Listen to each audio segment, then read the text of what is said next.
Should American presidents swear on Easter or ever, for that matter? Should American presidents threaten genocide, whether they mean it or not? Should countries ban musicians for offensive outbursts? Well, Stephen Crowder, host of Louder with Crowder, has all the answers, I'm sure, to all of these burning questions. They're probably different to some of mine, but he joins me now. Stephen, welcome back. Thank you for having me, sir. I apologize for being tardy. We just had some updates as I was getting ready to do this. It's, always, in your case, I always allow a few minutes because you're a busy man. Let's start with somebody who won't be joining me, which is Kanye West, Ye as he likes to be called, who a few hours ago was banned from my country. I'm here in the UK at the moment. Banned from headlining the Wireless Festival on the grounds of, from the UK government's point of view, that his presence would not be conducive to the public good. And that follows a lot of furore about Kanye leading this. Now, the UK law allows for entry refusal if an individual's conduct, including expressing views that foster hatred or incite public disorder, is deemed a threat to society. What is your response to, because he's just done a big couple of shows in LA at the Sophie Stadium, made $33 million apparently, so no problem in the US with him performing. What's your view about what's happened in the UK? Well, I would need to glean a little more information. Is this a private venue or event that wanted to hire him? Yes. Or was it some kind of, they should be able to, they should be allowed to, as we are stateside. And the issue, again, I always think it's important to reduce it to its choke point. Sure, it's easy for people to say, yeah, the song N-word, Hail Hitler, this guy probably isn't a good faith actor, whatever their opinion may be, but people can't do karaoke covers of Kung Fu fighting in the UK without being fined or jailed, right? You have thousands of people who... So, see that? Stephen's not even defending Kanye West. Kanye West is not the point of this issue. The issue is, can a private enterprise conduct a business or not? He's attacking the framework. He's not defending any individual here. So, it's kind of, we have this conversation a lot where people say, well, what about dreamers? Anchor babies in the United States. And I say, yeah, but Democrats don't want to deport violent felons who are here illegally in our prison system. So if we were able to find common ground on that, then we could have that conversation. But until the left moves our way, I'm just going to be critical because I don't like commies. If a private business wants to bring him in, they can do that if people will pay for the tickets. But what if a government, in this case the British government, wants to ban his entry because they deem what he said about Heil Hitler, about selling swastika merchandise and so on, deemed him to be not conducive to the public good? Should a government have the right to, obviously they have the right legally to do it. Should they be doing it? Yeah, of course the government has the right to do it. And I understand that you guys have a different standard than the United States. Freedom of speech this is really the only place where it's enshrined into our Constitution as an absolute. I know we share some views there and differ a little bit. The United States, we had this conversation stateside, where they said you can't revoke, visas for students who are here, supporting Hamas, right, chanting from the river to the sea. Well, the truth is, in many countries, you're not allowed to show up to a government protest at all. For example, if you do that in Korea or Japan. The UK, though, has a different standard. It's speech that they don't like. It's not about speaking out against the government. It's not about being a part of a terror cell. And that just doesn't sit well with me. I guarantee if you go through a bunch of the punk, indie, lesbian chain gang variety, you'll find people saying things comparably offensive. So is the standard applied equally? The answer is no, anywhere liberalism thrives. And yes, countries do have the right to determine who is allowed entry and who is not. The standard by which that is determined is my fundamental disagreement with all of Europe and Canada. I just Googled how many music acts has America banned, and it's at least 16, most of which are British or Irish, or for all sorts of misdemeanors. At least the Irish, we can agree on that one, eh? I'm actually Irish, so we can't. I thought you were Welsh. And also, we know that there's a current campaign going on that if you've been overly critical of Donald Trump, for example, on your social media, you might get a visa rejected and so on. So is the America as strong on free speech now as you would like us to believe? Or actually is there a lot of commonality in the sense that our government doesn't like people who promote Hitler and the Nazis, and your government doesn't like people who attack the president or Hamas? And what's the difference?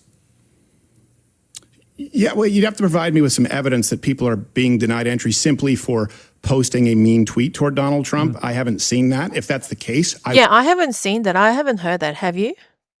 wouldn't support it.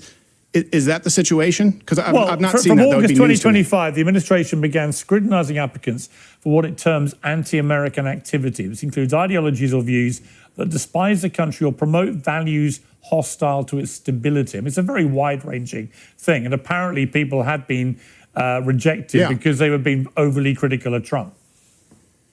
Right. So I would actually say that the idea of not allowing a hostile attitude toward the country is self-explanatory. I would argue that in the UK, you have an entire wave, a generation of migrants who are hostile to the traditional English way of life, and they shouldn't be allowed to get in. I'm sure many British and European people agree with that statement sorely, Piers included. If we're talking about like Bob, I think was it Bob Villan, yeah. Was it? Yeah, Bob Villan chanted death to the IDF or something like that. I mean, we can acknowledge that's a great. Now, I was president, I'd probably allow it because there's some artistic license. You know, not everyone means everything they say as an artist. Otherwise, just be embarrassing for share. But the standard by which it is judged. Okay, is this offensive speech, or is this speech, or is this an action with someone who has indicated they are fundamentally incompatible with this country and its way of life? That's the standard, as I understand it, by which the United States applies it. My issue with Kanye West, I don't believe he's as mentally ill as he likes everyone to think. I think he's an attention-seeking narcissist who said all that stuff about Nazis and so on to get attention, to cause outrage, be provocative. And there was such a monumental backlash, he's now played the mental health card. Am I being unfair? Do you think there's merit to my position on that? No, I think he can be both. That's what I think. I think he can be both. I think he's absolutely an attention-seeking narcissist, as many performers are. We all have narcissism in us. It's sort of the pop psychology term of the day. It just comes down to degree. And I think he might have some mental issues because he has said that he has, and I don't have any evidence to the contrary. But this just seems, again, like another overstep from the UK. Again, if we're going to correct the problem, like the reason I'm here is to talk about a free speech issue here in the United States on campus, and these schools are federally subsidized. Offensive speech is not the standard. Here, it has never been the standard. Someone saying, I hate America, death to America, or showing in perpetuity that they're incompatible with a country to which they want to be welcome, we shouldn't welcome them. That's different from someone saying something that's offensive. For example, someone in the UK being fined or jailed for saying, Islam, the political prescription of Islam, is incompatible with a Western way of life. But people have been fined. People have been charged in the UK with that. We need to find where we agree and where we differ. We have this conversation a lot with abortion. And I'll get people on the right who get upset because I'll concede a point just to get to the truth of the matter, where people will always come up when we do a change my mind and say, well, what about rape and what about incest? I'll say, okay, let's allow that. Let's just grant that completely for the sake of argument. Would you then do away with all late-term abortions on the other side? And they say no. I go, well, then let's not act like that's where this disagreement is taking place. That's not where the disagreement is taking place on freedom of speech. It's a really interesting debate. But Yeah. Crowder's a really good debater, and you can almost see Piers, against his will, gets convinced by Crowder at every moment. Of offensive speech, were you comfortable with President Trump on Easter Sunday saying there'll be nothing like it, open the fucking straight, you crazy bastards, or you'll be living in hell, just watch, praise be to Allah, and then talking about wiping out an entire civilization in relation to what he might do to Iran? Are you comfortable with that kind of language from the President of the United States, from the guy sitting in the Oval Office, publicly? Well, which part of it? Which part of it? If we're talking naughty words, I don't care. I didn't elect Donald Trump because I thought he was a pastor. I didn't vote for him because I think even necessarily that he's a devout Christian. I thought it was trolling. I actually laughed pretty hard at the praise be to Allah. I do think it was ill-advised to say whole civilization. And the reason why is because you see a lot of people, and this is, again, about applying it equally. Donald Trump has done a pretty good job, and certainly Marco Rubio, in delineating between the Iranian people and the regime. I think we probably agree there are very few governments, if any, that are in more diametric opposition to the people they govern than the IRGC and the Iranian people. I mean, we don't get very accurate polling out of there, as you tend to not get out of the Islamic world. The overwhelming majority of the Iranian people support the help, support the military intervention. Doesn't mean that it's our job, to be clear. That's a conversation to have stateside, domestically. But separating between the regime and the people is important. Donald Trump has done that consistently. He didn't do that with his phrase here. I definitely think that did him no favors. On the flip side, when I see people saying World War III, and I see people saying, he's killing innocent civilians, we're bombing brown people, we're killing Iranians, I go, well, hold on a second. You guys never delineate between the IRGC and the Iranian people. I also think Crowder nailed it here. The Trump supporters never supported Trump for his superior morality. They knew what he was like, despite that they still voted for him overwhelmingly. And also, the people who are vocally against this current war with Iran, they are the benign racists, I would say, because they can't really intuitively differentiate between the regime, the repressive IRGC regime, from the Iranian people who have to suffer under it, because they project their way of life onto these people. They assume they can openly disagree with the government, but they can't. If they do, they're simply executed. that it's undergirded by the fact that if remarkably inconsistent and ill-advised, he did say, God bless the Iranian people in that same post, which would seem to clarify and be consistent with what he just said 12 hours earlier, right? People were offended. Keep in mind, 12 hours earlier, they said, do you think this is a war crime? And I think it's no, because they're animals and they killed 40. The number always goes up, maybe 60, maybe 120,000 of their old people. Wow, they're animals. People say, I can't believe he would say that.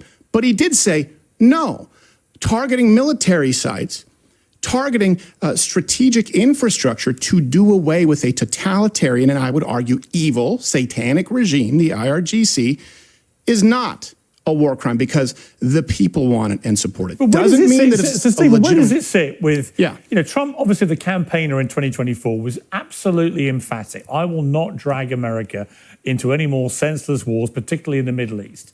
And here he is dragging America into the biggest Middle Eastern war he could possibly have dragged them into. Tucker Carlson has been blistering in his attack on it. Megyn Kelly has been blistering. You've got all these people on the right, Marjorie Taylor Greene. There's a real split on the conservative right in America, and it's really bubbled up and boiled over with the Iran war.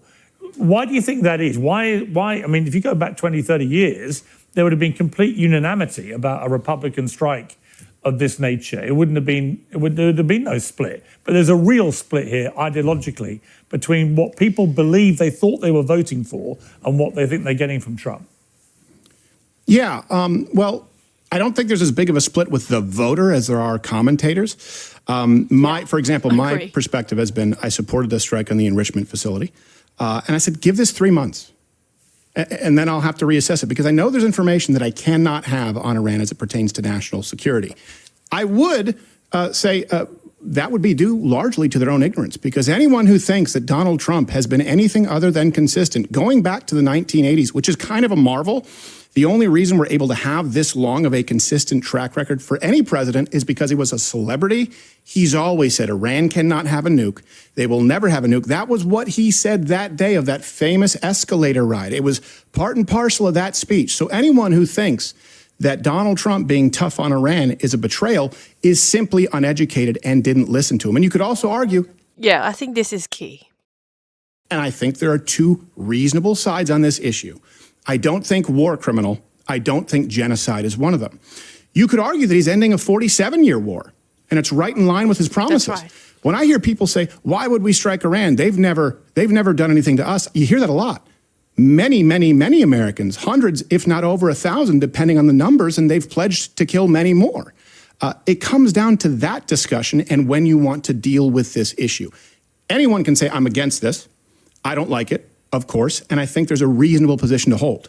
To say Donald Trump has gone back on his word when his only statements on Iran have been criticisms of the JCPOA, of Barack Obama, of the previous administrations, saying he will guarantee that they cannot have a nuke. And by the way, advocating for military intervention on air several times. If someone voted for him and says, I didn't know that, that's Piers is getting convinced. Look.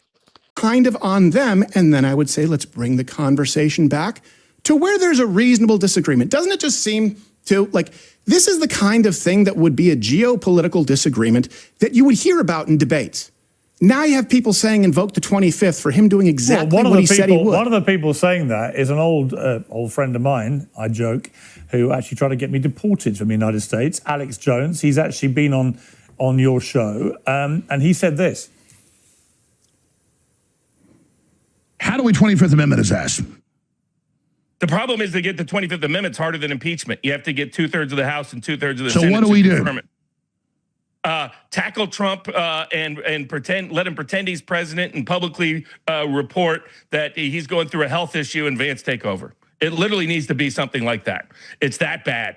I've known you a long time. You've never called for an internal coup before. Ever. But that's how dangerous this is. I mean, when Alex Jones is suggesting you're nuts, that's a bad day, isn't it?